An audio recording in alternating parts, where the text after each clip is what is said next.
நம் ஆண்டவர் இயேசு கிறிஸ்துவின் நாமத்தினால் மகிழ்ச்சியும் சமாதானமும் நம் அனைவரோடும் இருப்பதாக.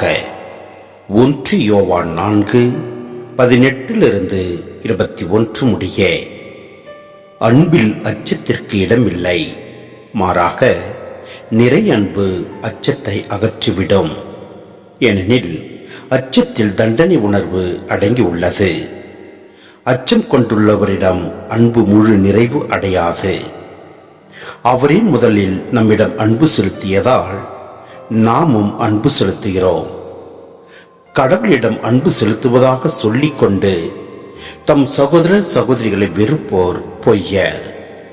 தம் கண் முன்னே உள்ள சகோதர சகோதரிகளிடம் அன்பு செலுத்தாதோர் கண்ணுக்கு புலப்படாத கடவுளிடம் அன்பு செலுத்த முடியாது.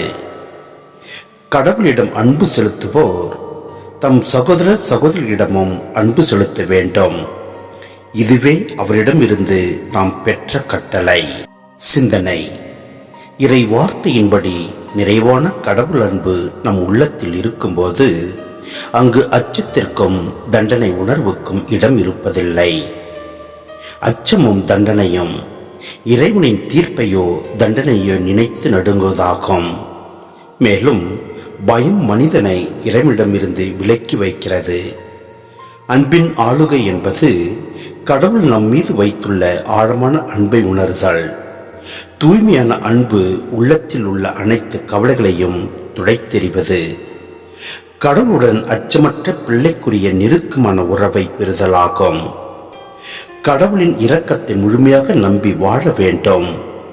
வாழ்வில் அச்சத்தை விட்டுவிட்டு இறைவனின் அன்பில் நிலைத்திருக்க வேண்டும்.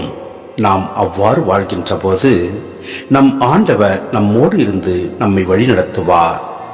அவர் வார்த்தைக்கு நாம் கட்டுப்பட்டு அவர் வழியில் நாம் நடக்கின்ற போது முழு நிறைவு அடைகின்றோம், நிலை வாழ்வை பெறுகின்றோம். எனவே நம் ஆண்டவரின் வார்த்தைகளை நம் மனதில் கொண்டு வாழ்வோம். எல்லாம் அல்ல இறைவன் நம்மை நிறைவாய் ஆசீர்வதிப்பார். ஆமேன்.